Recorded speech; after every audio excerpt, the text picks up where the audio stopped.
this video, I want to share with you some tips and shortcuts for viewing and sorting photos in the library module that should speed up your workflow.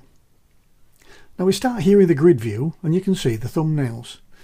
Now these are useful for browsing through your images and identifying them visually. However, when you need to examine the detail in an image, you'll want to switch to the closer loop view. Now there are a couple of ways to do this.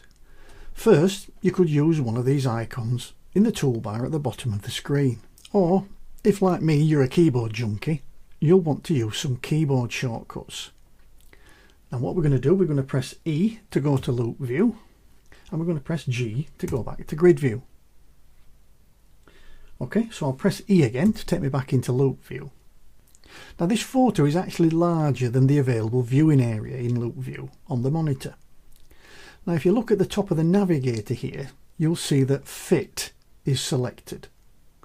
So I'm not looking at the one-to-one view. Now one-to-one view is important for checking noise or sharpening. So to get to one-to-one view, I'll just click once on the photo and then click back to get back to fit view. Now when you zoomed into an area, you'll get the hand tool, and if you click and drag you can move about the image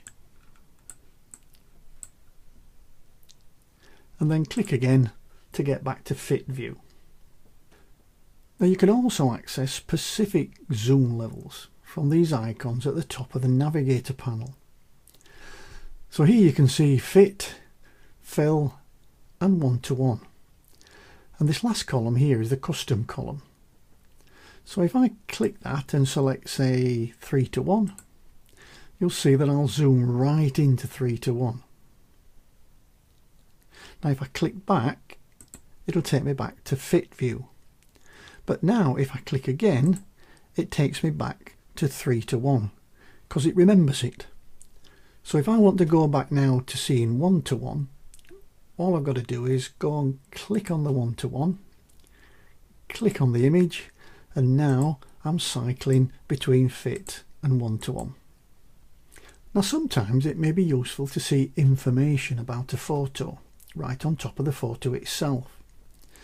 Now I can do this by pressing the I key, and when I press the I key I get this overlay here, and here I can see that I've got the file name, the file size and the crop dimensions of the image.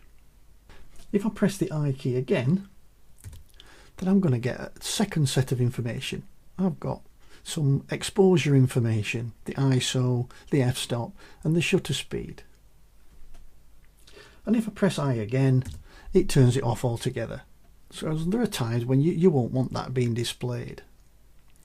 Now I can change what actually is displayed by going to the view menu and down to view options. Just bring that in so you can see it. And here in the loop view tab we can see that we've got two sets of information, looping for 1 and looping for 2, and you can change any of these to any of this information. And on looping for 2, exactly the same. Now sometimes when I'm in loop view I just want to see my image with no distractions. So to do that I can press L on the keyboard, and that takes me to what's called lights out mode. Now I can press 1 to dim the lights, we can see here, and I can press the L key again to dim the whole of the interface so I can focus right in on the image. Now if I press L again, it brings me back to lights on mode. Now let's go back to grid view by pressing G on the keyboard.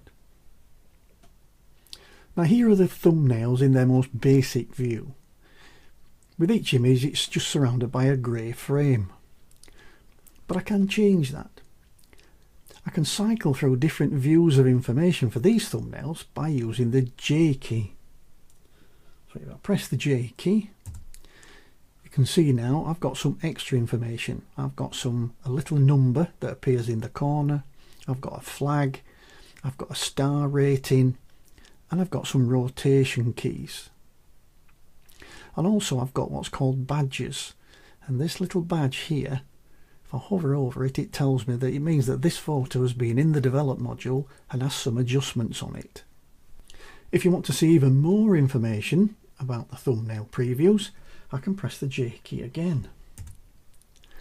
And this brings up now like a header and a footer, and we've got some more information. Here up at the top we've got the file name, we've got crop dimensions, we've also got which folder does this image live in. Now I can also customize the information that I see here, and I do that again by going to the view menu and going down to view options.